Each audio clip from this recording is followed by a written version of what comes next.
अस्सलाम वालेकुम। ठट्टा आए हुए हम सिविल हॉस्पिटल के सामने खाली प्लॉट है जहाँ पे आप देख रहे हैं कि एम्बुलेंस बेशुमार तादाद में खड़ी हुई है। देखें लाइन लगी हुई है एम्बुलेंस की, खत्म ही नहीं हो रही है। ये देखें कितनी एम्बुलेंसेस खड़ी हुई हैं, सड़ रही हैं, गल रही हैं। आवाम का पैसा वो नहीं, मैं इस तरीके से सूबे सिंध के पैसे को बर्बाद करती है पाकिस्तान पीपल्स पार्टी। ये देखें, ये आवाम के पैसों, सिंध पीपल्स बस सर्विस मोहतरमा की तस्वीर भी इन पे लगी हुई है और इस तरीके से लोग नामों को इस्तेमाल करते बर्बादी करते हैं।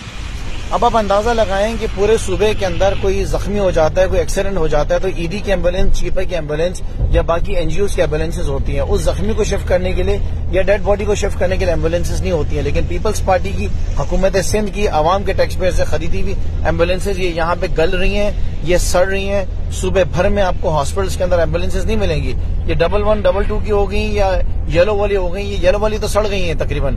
अब ये देखें इनका क्या हाल हो।